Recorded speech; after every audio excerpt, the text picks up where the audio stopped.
Joining me now, Lettice Bromovsky, who is a political commentator. Very good to see you again. Hi, David. Thanks for having me on again. No, it's always a pleasure to see you. I love your first name as well. Thank you, thank you. I mean, it's certainly remarkable. So tell me, just in terms of where we are, obviously there have been claims about the fact that they're very worried about these ballots. Of course, the idea being that you could have voted twice and the last vote would have counted now. And then it all transpired, as I was saying earlier, that on my show yesterday, people started saying they've got a letter saying you can only vote once. And obviously there have been huge security ramifications to this. Do you think it's undermined people's confidence in it? I think definitely. I think this is yet another kind of, how can our party of government not host a simple, or what should be a simple vote for their next leader? I mean, what we've seen, there are two parts of this that I think are particularly odd. First of all, I'm not quite sure why they even get to be able to change their vote. You wouldn't see this in any other sort of election, that people would be allowed to change their vote. It's not particularly a sort of a democratic. And also, why are they getting their ballot papers so early? Surely you want these members to go out, be able to see the hustings, and then take an actual educated decision from the policies that these two candidates put forward, and then make their decision based off that, rather than making a sort of snap decision at the start based on, oh, anyone but Rishi, or some horrible kind of smear campaign like that. I think it's a bad way to run the campaign, full stop. It does seem very odd to me. The whole thing seems very odd. The fact is, this goes on until September the 2nd, when the ballot closes. Obviously, the result is announced on the 5th. Now, if you send out postal votes now, or should have been last week or earlier in this week, and then we know older people tend to vote, they're very diligent, and they'll vote by post, and obviously they'll go back. But you make a great point. You've still got all of these hustings in Cardiff and Sussex, in the North East, in Cheltenham, in Perth, and so on. Why wouldn't you wait until the very end? Now, what I find also extraordinary is the Conservative Party have now said, oh, in terms of the electronic voting, once you've done it, we'll then delete your code so you can't vote again. Wouldn't you have done that at the beginning?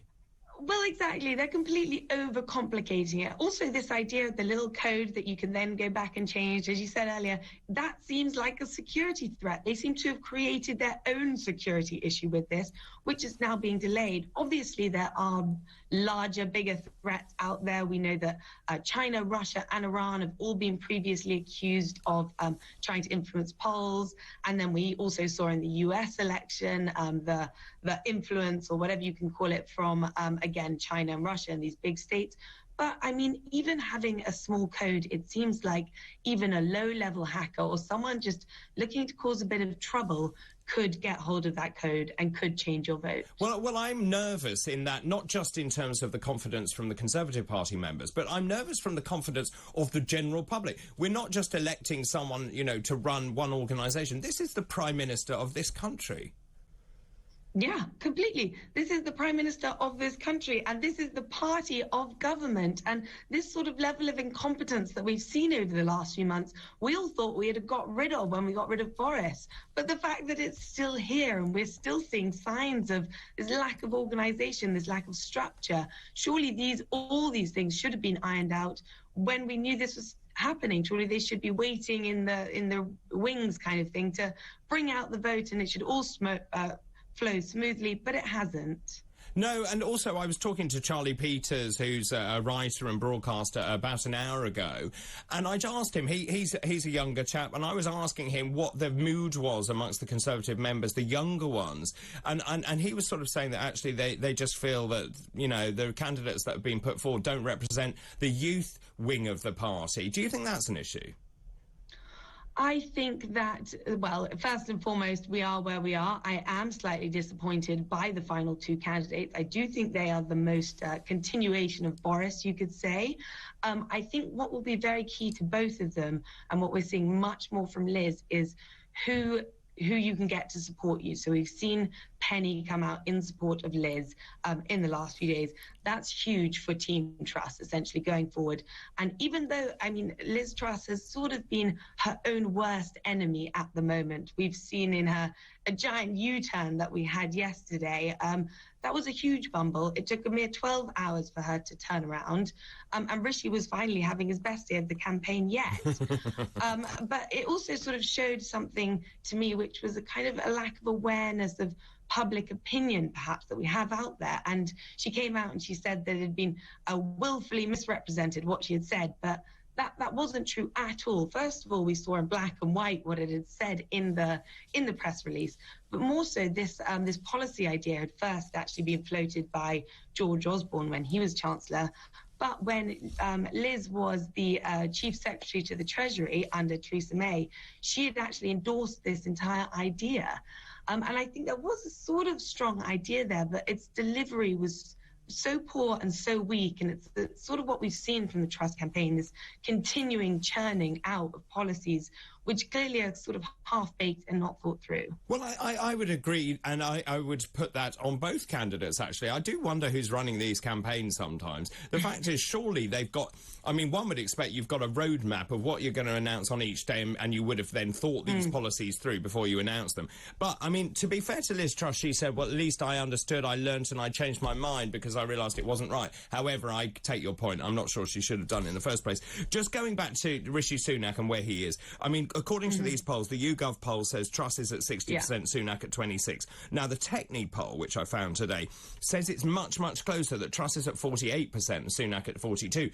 Do you think he can pull this back, especially given that the ballots now are going to go out much later? We're going to see what? We're going to see Cheltenham, North East, Sussex and Cardiff hustings having taken place.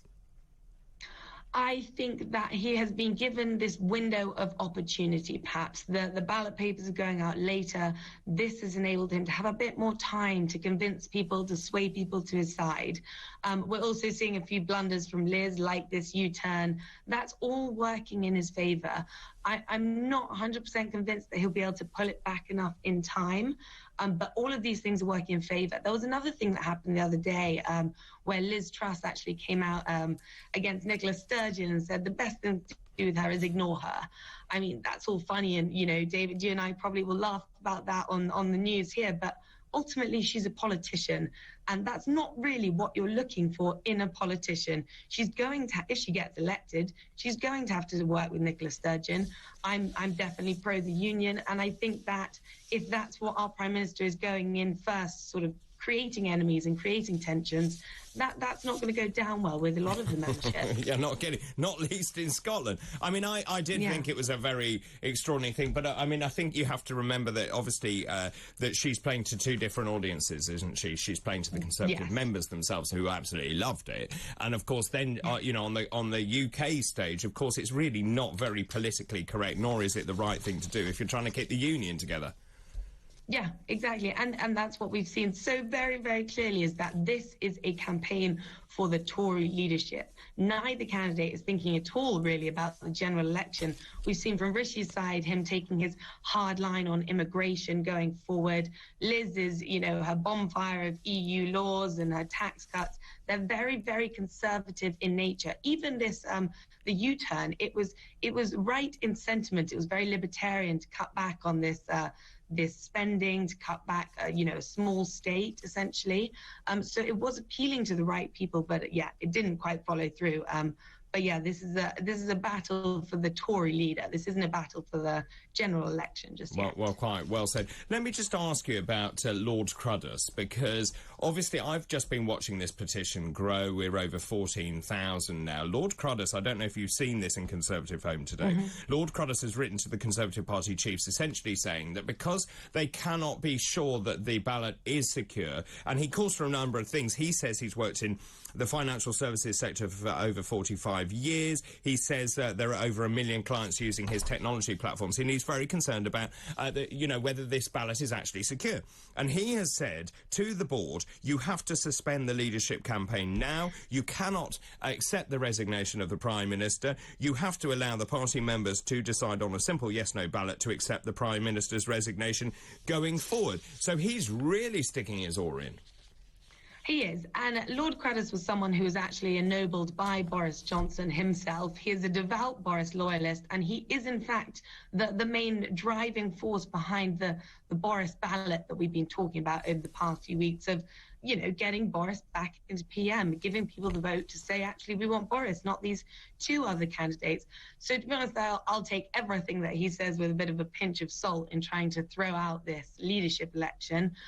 But more to the point, there's very little evidence of actually having an election campaign be tampered with and it being successful.